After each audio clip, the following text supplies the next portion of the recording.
بسم الله الرحمن الرحيم. محاضرتنا لهذا اليوم هي Voltage Regulators. Power Supply Regulation. طبعا كل Power Supply تحتوي على دائرة إلكترونية لعملية Regulation أو ما يعرف بتنظيم الفولتية. طبعا Power Supply المثالية هي اللي تعطي Constant DC Voltage، فولتية DC ثابتة بالرغم من تغير الانبوت فولتج أو تغير اللود كونديشنز. طبعا الاوتبوت فولتج للريال باور سبلاي ممكن نشوفه بهذا الفيجر اللي هو ايديال باور سبلاي، نشوف فولتيته ثابتة.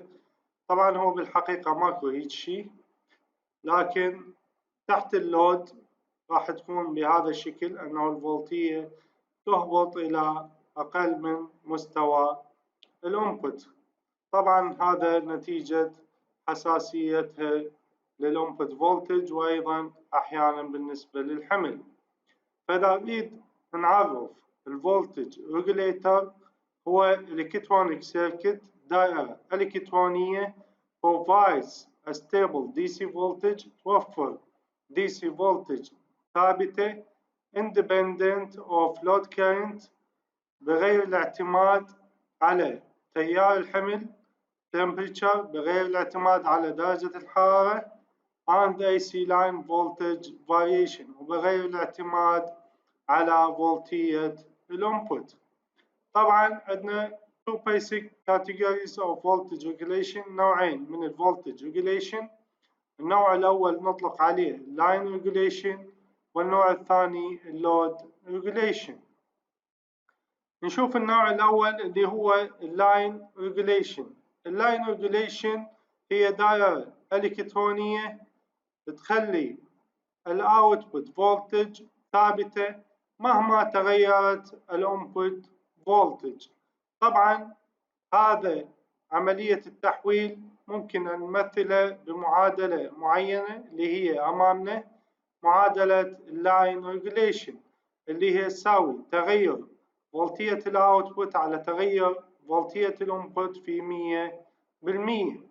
لذلك ممكن أن نقرأها بالشكل التالي: لاين ريجوليشن يساوي دلتا في اوت على دلتا في ان في 100%. النوع الثاني من الريجوليشن هو اللود ريجوليشن. اللود ريجوليشن هي دائرة إلكترونية تخلي فولتية الاوتبوت ثابتة مهما تغير تيار الحمل نتيجة تغير مقاومة الحمل. طبعا هذا اللود ريجوليشن ممكن أن نعبر عنه بالمعادلة التالية اللي هي اللود ريجوليشن يساوي V no load ناقصا V full load على V full load في 100%. نشوف أمثلة على هذه الأنواع. Example: a certain voltage regulator has 12 volt output، يعني V out عندنا 12 when there is no load، يعني V no load يساوي 12 فولت. عندما ال IL يساوي 0 when there is a full load current of 10 ملي أمبير. عندما ال IL max يساوي 10 ملي أمبير الاوتبوت فولتج هي 11.9 فولت. شيء من عندنا المطلوب express the voltage regulation as a percentage change from no load to full load. الحل no load output voltage V no load يساوي 12 فولت، الفول load output voltage V full load يساوي 11.9 فولت. load regulation percentage ممكن أن نحسبها من هاي المعادلة. load regulation يساوي V no load ناقصا V full load على V full load في 100%، ويساوي 12 فولت ناقص 11.9 فولت على 11.9 فولت في 100%، ويساوي 0.84%. مثال آخر: if the DC output voltage is 400 volt with no load attached to power supply but decreases to 300 volt at full load. Find the percentage voltage regulation. يعني عندنا ال V no load يساوي 400 فولت و V full load يساوي 300 فولت. عندنا معادلة الفولتج regulation يساوي V no load ناقصا V full load على V full load في 100 ويساوي 400 ناقص 300 على 300 في 100% ويساوي 33.33%.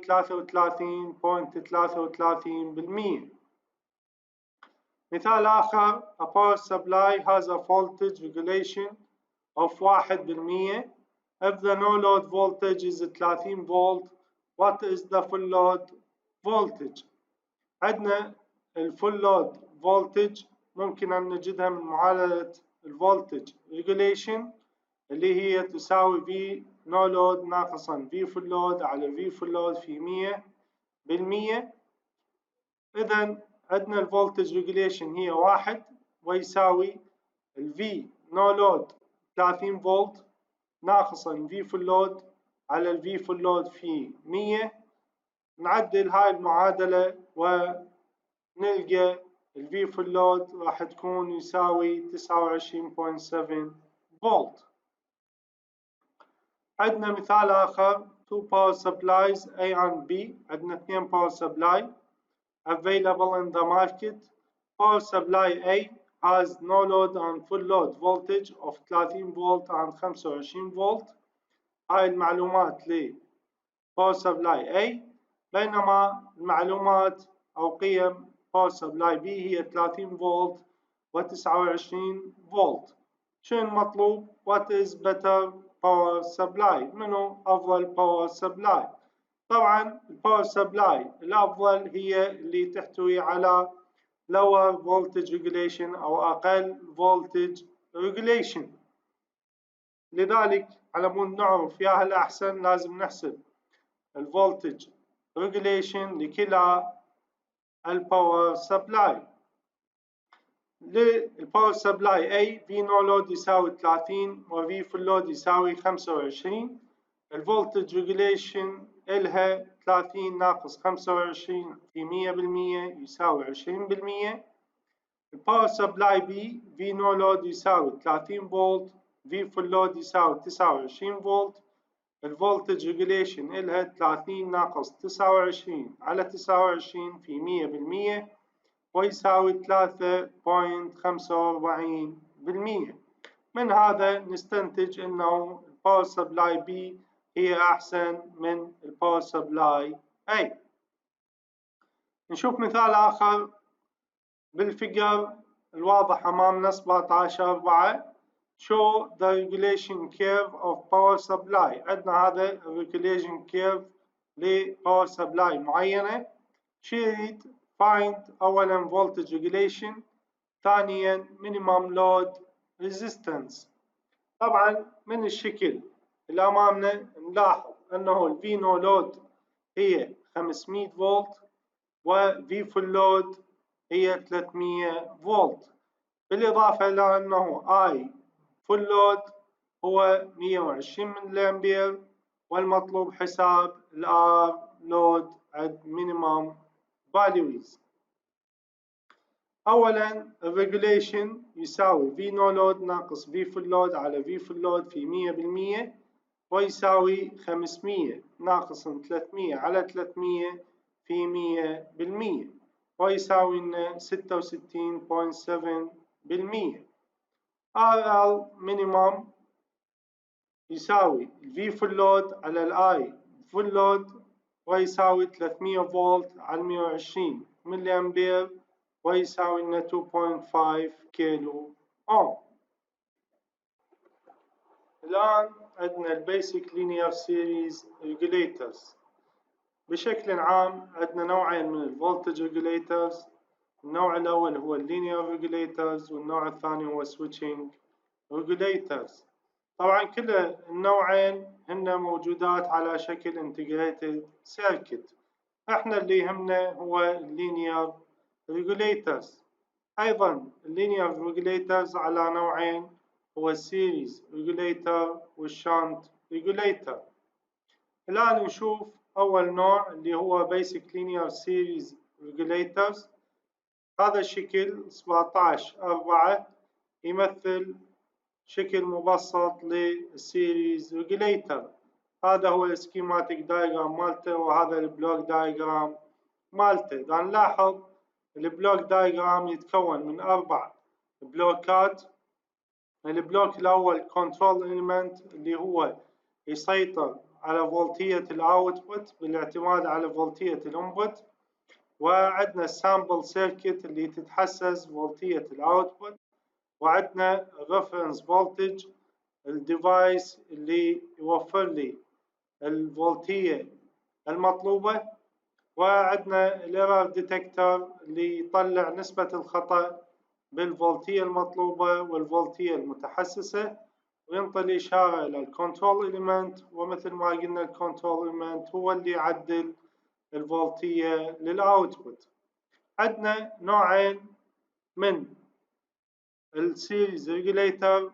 أول نوع اللي هو ترانزستور سيريز ريجوليتر. نشوف هذا النوع عبر هذا الشكل اللي هو متكون من NPN ترانزستور Q1، وعندنا VN عبر R معينة، وعندنا زينر دايود بفولتية VZ، وعندنا V out عبر RL مقاومة اللود. بما أنه هذا الترانزستور هو NPN، فالفي اوت نقدر نحسبها من هاي المعادلة اللي هي الفي بي يساوي في زد ناقصا الفي اوت. طبعا هنا الترانزستور هو راح يلعب دور الكنترول إليمنت اللي يسيطر على فولتية الأوتبوت، والزينر دايود هو الجهاز اللي يوفر لي الريفرنس فولتج. طبعا الريسبونسز لهذا النوع هي كالتالي: أنه إذا اللود ريزيستنس زادت فولتية اللود أيضا راح تزيد، وهذا راح يخلي الدائرة تعمل كالتالي: الزينر فولتج هي ثابتة، بما أنه الفي اوت ازدادت هذا راح يؤدي إلى الفي بي إي راح تقل. نسبة القلة بالفي بي إي راح تقلل الكوندكشن حول الترانزستور. هذا يخلي الترانزستور يوازن بين زيادة مقاومة اللود ويخلي فولتية اللود ثابتة. نشوف أمثلة: calculate the output voltage on zener current for RL يساوي 1 كيلو أوم.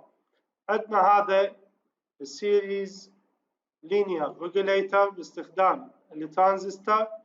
الفي ان عندنا 20 فولت، الار 220 اوم، في زد 12 فولت، والار ال 1 كيلو اوم، وعندنا البيتا للامبي ان ترانزستور يساوي 50.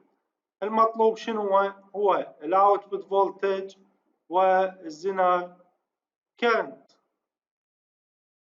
طبعا الفي اوت قلنا نحسبها من المعادلة في زد ناقصا في بي اي، ويساوي لنا 12 فولت ناقصا 0.7 فولت ويساوي 11.3 فولت.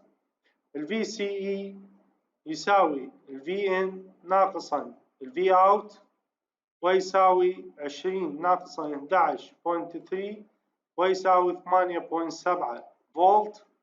الاي ار يساوي 20 فولت ناقصا الفي زد ال 12 فولت على ال 220 اوم ويساوي 8 فولت على ال 220 اوم ويساوي 36.4 ملي امبير. اذا كانت ال RL يساوي 1 كيلو اوم، المطلوب حساب الاي زد. فعلى مود نحسب الاي زد، اولا نحسب الاي ال تيار اللود ويساوي في اوت على RL ويساوي 11.3 فولت على 1 كيلو اوم، ويساوي 11.3 ملي أمبير. الاي بيس يساوي الاي سي للكولكتر على البيتا ويساوي 11.3 ملي أمبير على 50 ويساوي 226 مايكرو أمبير. الاي زد هنا عندنا يساوي الاي ار ناقصا الاي بي كما هذه المعادلة ويساوي 36.4 ملي أمبير ناقصا 226 مايكرو أمبير ويساوي تقريبا 36 ملي أمبير.